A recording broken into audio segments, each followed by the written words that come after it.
और अगले आधे घंटे तक आपके सवालों का सबसे बड़ा मंच तैयार है। कमोडिटी मार्केट पर सबसे बड़ी कवरेज जारी है और आज की चर्चा में हमारे साथ मेहमानों का एक खास पैनल है। बीरेन वकील साहब हैं पैराडाइम कमोडिटी के, भाविक पटेल हैं ट्रेड बुल्स के, जयदत्त होड़कर हैं डायरेक्टर एपीएमसी के और विकास सिंह हैं प्याज के एक्सपोर्टर हैं। आप सभी का बहुत स्वागत है। चर्चा की शुरुआत हम कर रहे हैं प्याज की खबर के साथ, क्योंकि प्याज को लेकर खबर ये आई है कि गवर्नमेंट टू गवर्नमेंट लेवल पे कुछ एक्सपोर्ट को आंशिक प्रतिबंधों के साथ यहाँ पर एक्सपोर्ट को मंजूरी दी गई है। 3 लाख टन प्याज का एक्सपोर्ट होगा सरकार के स्तर पर, और जिसमें से 50,000 टन बांग्लादेश को एक्सपोर्ट होगा। क्या है एक्चुअल खबर और ग्राउंड पर क्या इम्पैक्ट होगा, इसी पर पहले बात करेंगे। होलकर साहब, क्या खबर है, जरा समझाइए हमारे ऑडियंस को, और क्या इम्पैक्ट आप देख रहे हैं? जी देखिए, 8 दिसंबर को प्याज पे बैन लगाया गया था और अभी कल वो बैन उठाने की बात हो रही है। अभी तक उसका नोटिफिकेशन नहीं आया था, लेकिन गवर्नमेंट टू गवर्नमेंट वो एक्सपोर्ट होने वाला है। जैसे कि आपने बताया 50,000 बांग्लादेश के लिए और बाकी का अन्य देशों के लिए। लेकिन ये सारी चीजें आप देखेंगे, ये कुछ किसानों के लिए लिया गया डिसीजन नहीं है। बाहर के आखाती जो देश है वहाँ पे प्याज के दाम बहुत बढ़ गए थे, लगभग 8,000 क्विंटल तक दाम गए थे और उस प्रेशर की वजह से गवर्नमेंट ने ये थोड़ा सा प्याज जो है वो शुरुआत करने का निर्णय लिया है। लेकिन अगर गवर्नमेंट ही इसको एक्सपोर्ट करेगी तो किसानों को कुछ ज्यादा फायदा इसमें होने वाला नहीं है। अच्छा, पूरा अगर ओपन कर देते हैं प्याज का जो निर्यात, तभी जाके किसानों को थोड़ा सा उसमें फायदा हो सकता है। नहीं, लेकिन ये 3 लाख टन का जो एक्सपोर्ट होगा वो तो आप लोगों से ही खरीद के होगा एक्सपोर्ट ना, किसानों से ही खरीदा जाएगा माल? नहीं, गवर्नमेंट जो मंडी में एक तो परचेस करती नहीं, बाहर किसानों से 2-5 किसान को लेकर वो परचेसिंग होती है। उससे फायदा कुछ नहीं होता, दाम बढ़ने में फायदा नहीं होता है, ये गवर्नमेंट को पता है। और इसीलिए वो G2G यानी कि गवर्नमेंट टू गवर्नमेंट पॉलिसी उन्होंने डिसीजन लिया है। अगर पूरा ओपन होता है तभी जाके किसानों को थोड़ा और फायदा होता है, लेकिन उन्होंने किसानों को फायदा देने के लिए ये डिसीजन लिया भी नहीं है। उन्होंने सिर्फ बाहर का जो प्रेशर बढ़ रहा था उसके लिए लिया गया ये डिसीजन है, और इससे कुछ ज्यादा फायदा किसानों को नहीं होने वाला है। अच्छा, कोई फायदा नहीं होगा। अच्छा, एक्सपोर्टर को क्या फायदा होगा, इस पर हम बात करेंगे। हमारे साथ विकास सिंह साहब हैं जो कि प्याज के एक्सपोर्टर हैं। विकास जी, क्या इम्पैक्ट आप देख रहे हैं ये गवर्नमेंट टू गवर्नमेंट एक्सपोर्ट का? सर, कुछ हद तक फायदा तो होगा अगर गवर्नमेंट, हम भी काफी सारी चीजों से अभी अनजान है, हम लोग नोटिफिकेशन का वेट कर रहे हैं। हाँ। पर अगर गवर्नमेंट हमारे थ्रू करेंगी, क्योंकि ये हाईली पेरिसेबल प्रोडक्ट है, तो एटलीस्ट हम लोग जो हमारा खो गया है मार्केट, उसको कुछ हद तक वापस कैप्चर कर लेंगे। हमने कुछ दिन पहले हमारी मीटिंग भी हुई थी कंज्यूमर सेक्रेटरी साहब के साथ, तो हमने उनको कहा था कि सर हम लोग कुछ लिमिटेशन के साथ, पाबंदियों के साथ कर सकते हैं जिससे आपको क्वांटिटी कंट्रोल करते आएगा, और जो सबसे बड़ी परेशानी है महंगाई दर का, जैसा आरबीआई का भी प्रेशर है, उसको भी हम कंट्रोल कर पाएंगे और ये विन विन सिचुएशन होगा। हम भी अपना मार्केट कैप्चर कर लेंगे और कुछ हद तक और प्राइसेस भी नहीं बढ़ेंगे। अच्छा, ठीक है। तो अभी क्या सिचुएशन है प्याजों का, मतलब प्याज की सप्लाई और प्याज का प्राइस कैसा है अभी, विकास जी? सर, अभी जो हाईली पेरिसेबल क्रॉप है खरीफ अनियन, तो खरीफ अनियन अभी 20 से 25 दिन और चलेगी। उसके बाद जो स्टोरेबल ओनियन होता है, रबी ओनियन, जिसको नासिक में लोग गाउटी ओनियन कहते हैं, जो कि 6 से 8 महीने तक रुक सकता है, तो उसकी प्रेशर सप्लाई सर शुरू होगी मार्च 15 के आसपास। अच्छा, तो वो स्टोरेबल क्रॉप है और वो ऐसा ओनियन है पूरे वर्ल्ड में उसकी सर कोई मैचिंग कैपेबिलिटी नहीं है। तो वो हमारा एक बहुत बड़ा, आप कह सकते हैं सर, ब्रह्मास्त्र है। पूरी दुनिया में वैसा ओनियन नहीं होता है। तो हम लोग गवर्नमेंट की तरफ आशा की नजरों से देख रहे थे कि गवर्नमेंट चलो अभी तो अपने लेवल पे करेगी 15 दिन, 20 दिन या 1 महीना, उसके बाद मार्च के आसपास जब अराइवल बढ़ेगा नासिक में तो वो ओपन कर देवे सरकार विथ रेस्ट्रिक्शन। ठीक है। अच्छा, होलकर साहब, दाम कितने घटे हैं प्याज के भी जब से एक्सपोर्ट का बैन हुआ है? अभी क्या सिचुएशन है प्राइस का? देखिए, 8 दिसंबर को जब बैन हुआ तब लगभग 4,000 रुपए क्विंटल का प्याज यहाँ पे जा रहा था, और अभी अगर आप पिछले 2-3 दिन की बात करेंगे तो लगभग 1,000-1,200 रुपए प्रति क्विंटल के दाम यहाँ पे किसानों को मिल रहे थे। ये बहुत डिफरेंस इसमें हो चुका है। अभी जैसे हमारे दोस्त ने बताया कि 15 अप्रैल के बाद नया प्याज भी आने वाला है, और अभी से अगर बाहर जाने का अगर रास्ता खुल जाता है तभी जाके जो नया प्याज आने वाला है उसको अच्छे दाम मिल सकते हैं। तो इसीलिए अभी गवर्नमेंट ने ये थोड़ा सा खुला कर देना चाहिए ताकि हर कोई इसको एक्सपोर्ट कर सके, तभी जाके बाहर की जो मंडियां है तो फिर से एक बार कैप्चर करके आगे आने वाले प्याज को अच्छे दाम मिल सकते हैं। अच्छा, ओके। तो ये नया नया प्याज कब तक आ जाएगा मार्केट में? लगभग अभी एक 15-20 दिन के बाद शुरुआत हो जाएगी उसको आने में। कैसी है नई क्रॉप? नई क्रॉप भी अच्छा है और वो स्टोरेज का प्याज है, इसलिए जैसे जैसा माल निकलता है किसान अपनी जरूरत के हिसाब से मंडी में लाते रहते हैं। लेकिन अगर एक्सपोर्ट नहीं होता है तो जाके आगे जाके इसका भी यही हाल होने वाला है। अच्छा, विकास जी आपका क्या व्यू है प्याज कीमतों पर? सर, इस साल प्रोडक्टिविटी अच्छी है। गवर्नमेंट के कुछ एजेंसियों का कहना है कि कुछ हद तक एरिया कम हुआ है, पर हमारे डाटा के अनुसार और जो हमने बताया है सरकार को कि सर प्रोडक्टिविटी अच्छी है। और जैसा सर आपको पता है मेट डिपार्टमेंट ने प्रेडिक्ट किया है कि मॉनसून अच्छा होगा, तो साउथ की जो क्रॉप आती है सर बेल्लारी, वो हम एक्सपेक्ट कर सकते हैं कि वो इस खरीफ रबी ओनियन को सपोर्ट करेगी अगस्त में। तो कोई दिक्कत नहीं आएगी सर। और हमारा सर बेस्ट ईयर अगर आप डाटा वाइज देखोगे वो 2023, जब हमने 25 लाख मेट्रिक टन का एक्सपोर्ट किया था पूरे साल में। तो सर इस हिसाब से अगर हम विथ रेस्ट्रिक्शन जाएंगे तो हमारा वो बेस्ट, हम अगर नीचे भी रहे 10 लाख टन 12 लाख टन ही एक्सपोर्ट होगा पूरे साल में। और ये देश में भी इन्फ्लेशन का आंकड़ा नहीं बढ़ेगा, जो कि आरबीआई की सबसे बड़ी चिंता है और हमारी सरकार की बहुत बड़ी चिंता है। और हमारा मार्केट भी रह जाएगा हमारे हाथ में। ठीक है, बहुत शुक्रिया विकास जी आपका और जयदत्त होलकर साहब आपका हमारे साथ जुड़ने के लिए और प्याज पर डिटेल में बात करने के लिए। चलिए आगे बढ़ते हैं और अब हम बात करते हैं कि आज के मार्केट में आपको क्या क्या करना है। बीरेन जी आप बताइए सर, शुरुआत गोल्ड से करते हैं। गोल्ड का मार्केट बहुत ही रेंज में ट्रेड कर रहा है, मतलब एक्शन की कमी है गोल्ड के मार्केट में। आपके हिसाब से गोल्ड में क्या किया जाए अभी? चाइना का जो रीओपनिंग हुआ है, चाइना मार्केट जो खुले, थोड़े म्यूटेड रिस्पॉन्स है, बट फिर भी ऐसा लग रहा है कि short term trade by side का लेना चाहिए। अराउंड 62,000 मीन्स करंट लेवल के आसपास ही 62,300-400 का लक्ष्य रख सकते हैं और 61,800 का स्टॉप लॉस रख सकते हैं। 2-3 दिन की अवधि का यह ट्रेड है। ओके, ठीक है। तो ये राय आपकी हो गई। गोल्ड के ऊपर 62,000 के ऊपर एमसीएक्स पर गोल्ड में ट्रेड हो रहा है। 152 रुपये की तेज़ी इस वक्त गोल्ड में दिख रही है, इस पर आप नज़र रखिए। आगे बढ़ते हैं और हमारे साथ भाविक पटेल भी। भाविक जी आज के लिए क्या ट्रेड लें गोल्ड में? अगर कोई इंट्राडे में 62,000 के आसपास ट्रेड लेना चाह रहा है तो उनको क्या करना चाहिए? Good evening Nitin ji. देखिए, सुबह हमने देखा कि बहुत सीमित दायरे में ट्रेड कर रहा था क्योंकि हमारा करेंसी मार्केट क्लोज था, और शाम को भी मुझे नहीं लग रहा है कि कोई मूवमेंट आएगी क्योंकि यूएस का जो मार्केट है वो क्लोज्ड है। तो उसकी वजह से आई थिंक बहुत सीमित दायरे में रहेगा, बट येस बाई का ही व्यू रखना चाहिए। बट मुझे नहीं लग रहा कि आज के दिन कोई शाम को मूवमेंट आ सकती है। हाँ, कैरी फॉरवर्ड ज़रूर कर सकते हैं पोजीशन, क्योंकि डॉलर इंडेक्स भी अगर देखें तो फ्राइडे जो 104.65 था, उसके बाद से अभी अगर देखें तो 104.25 के करीब आ गया। आई थिंक गोल्ड के लिए अच्छा है, तो अराउंड 62,000 ही बाय कर सकते हैं, कैरी फॉरवर्ड कर सकते हैं। 62,300 से 62,500 का टारगेट कल के लिए रख सकते हैं, और इंट्राडे या स्टॉप लॉस जो है वो 61,800 का रख सकते हैं। ओके, ठीक है, तो इस पर आप नज़र रखिए। अब हम शुरू करते हैं सवाल और जवाब। पहला सवाल है कैलाश चंद्र मोदी का, सदुलपुर से जुड़ रहे हैं हमारे साथ। पूछिए कैलाश जी। नमस्कार सर। नमस्कार, पूछिए। सर कॉपर में क्या ट्रेड लेना चाहिए, लॉन्ग या शॉर्ट? कॉपर में लॉन्ग या शॉर्ट बताइए भाविक जी। कॉपर में बाई करना चाहिए। देखिए, चाइना का जो रीओपनिंग हुआ है तो वो थोड़ा बहुत पॉजिटिव है। ऑफकोर्स अभी भी डिमांड अगर देखें तो कम है, बट काफ़ी ओवरसोल्ड में आ चुका था करंट कमोडिटी का, एटलीस्ट स्पेशली अगर हम देखें बेस मेटल्स का मार्केट। मुझे लग रहा है यहीं से बाय कर सकते हैं 725 के टारगेट के लिए, और इंट्राडे स्टॉप लॉस रख सकते हैं 718 का। ओके, नेक्स्ट कॉलर मेहुल हैं। पूछिए मेहुल जी। सर क्रूड में मेरी 82-50 का एक लॉट पड़ा हुआ है। किस भाव पर? 82-50 से बाई किया हुआ पड़ा है मेरा 2-3 महीने क्रूड। हाँ, क्या किया जाए? क्या करना चाहिए भाविक जी?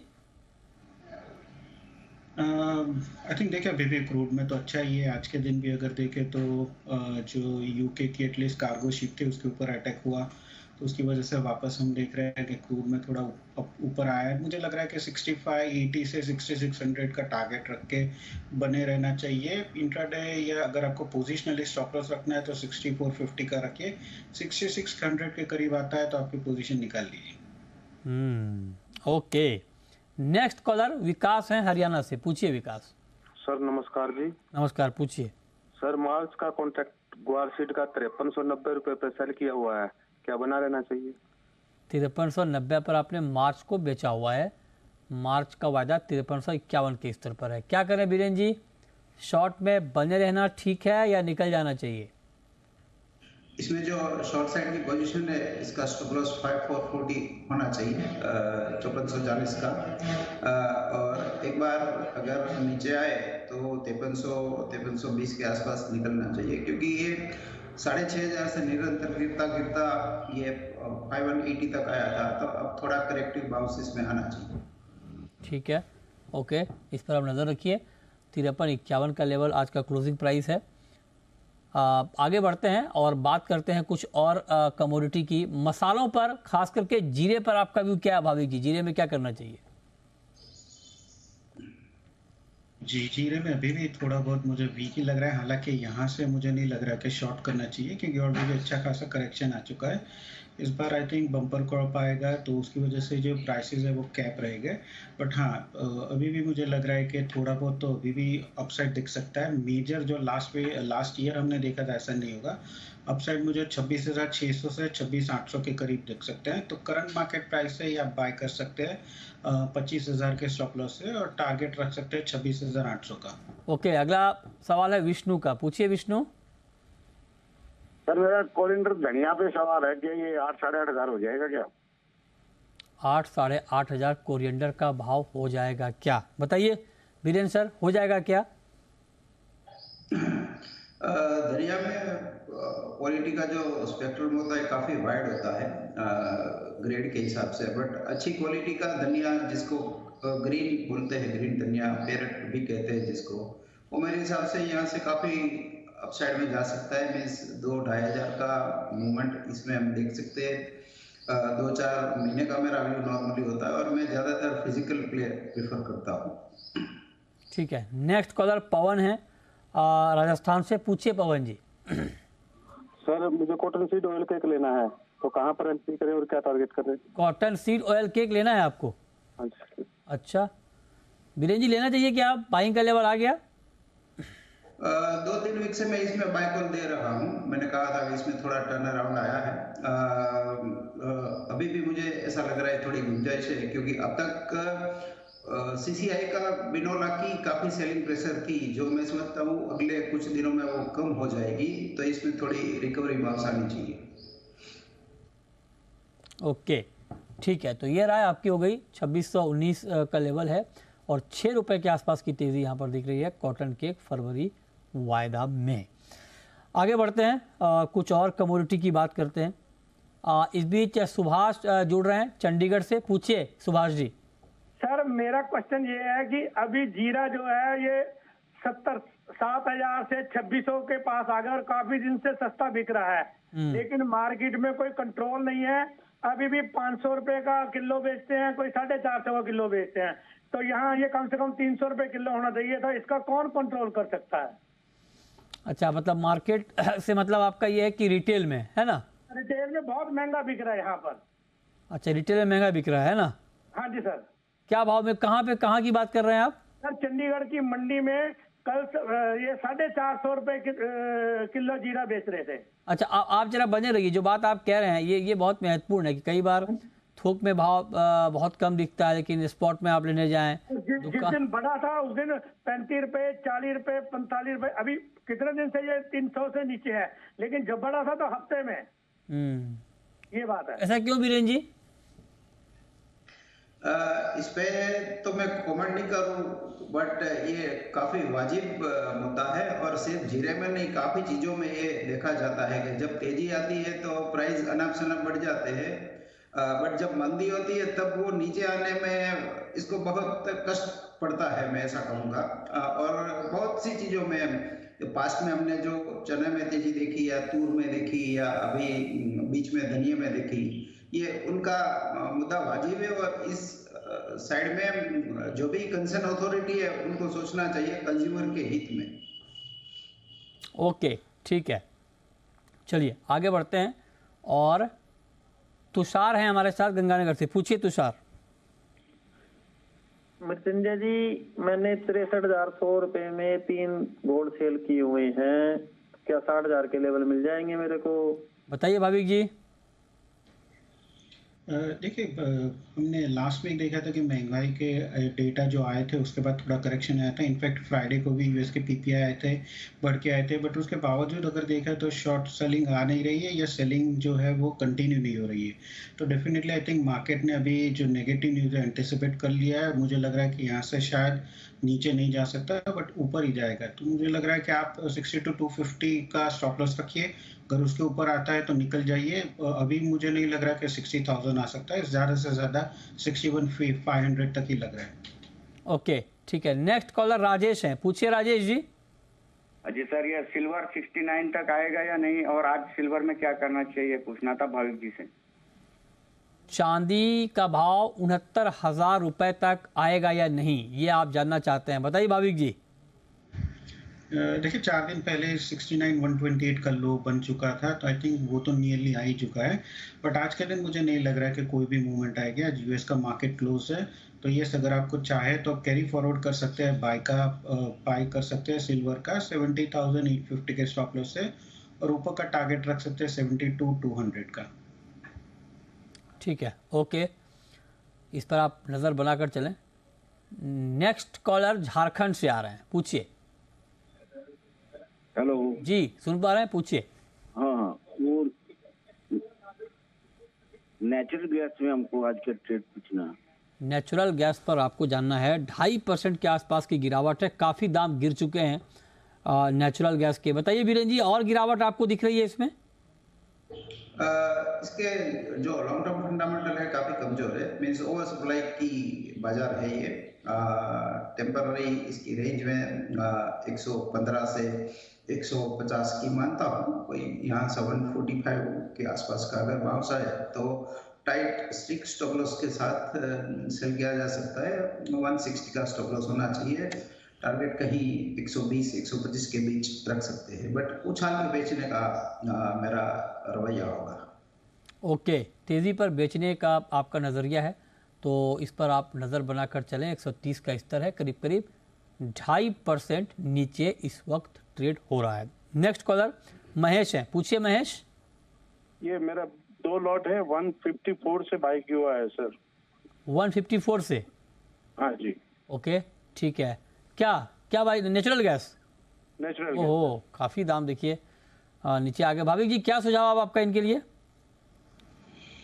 आई थिंक 125 के स्टॉप लॉस से बने रहिए, क्योंकि काफ़ी ओवरसोल्ड में आ चुका है। बट जैसे बीरेंद्र जी ने भी बताया कि देखिए आउटलुक तो मुझे भी वीक ही लग रहा है।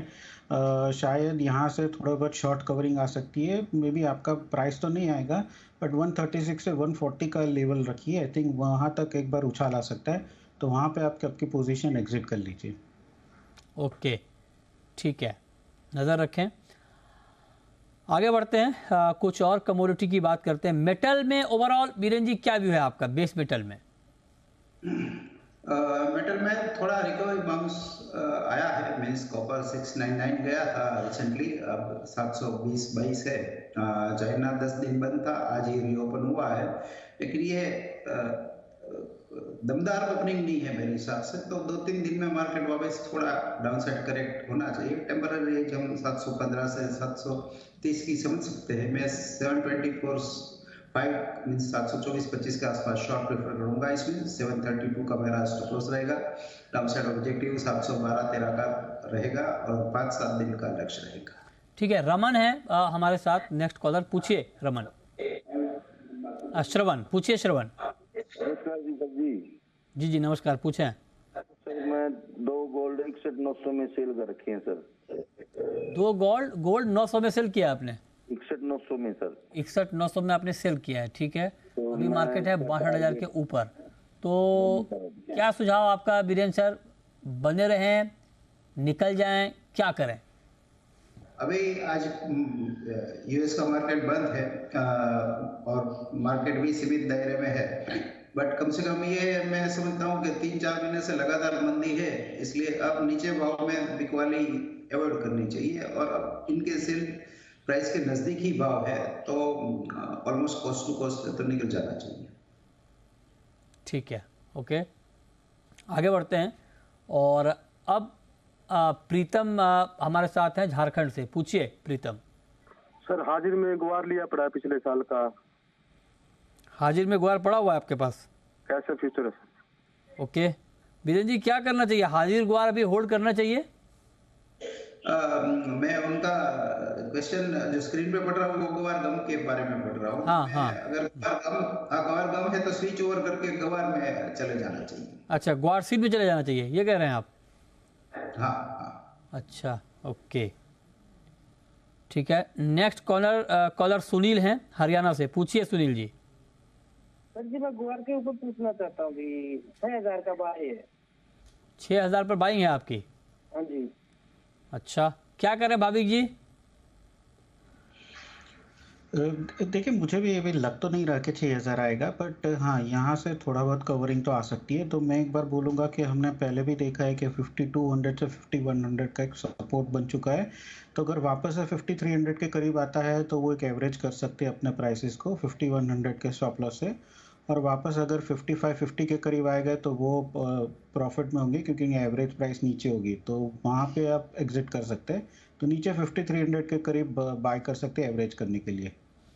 ओके, इस पर आप नज़र रखिए। 5351 ये NCDX पर ग्वार सीड मार्च वायदा का ताज़ा भाव है। बहुत शुक्रिया बीरेन जी आपका और भाविक जी आपका हमारे साथ जुड़ने के लिए, बताने के लिए कहाँ पर कमाई के मौके बनेंगे।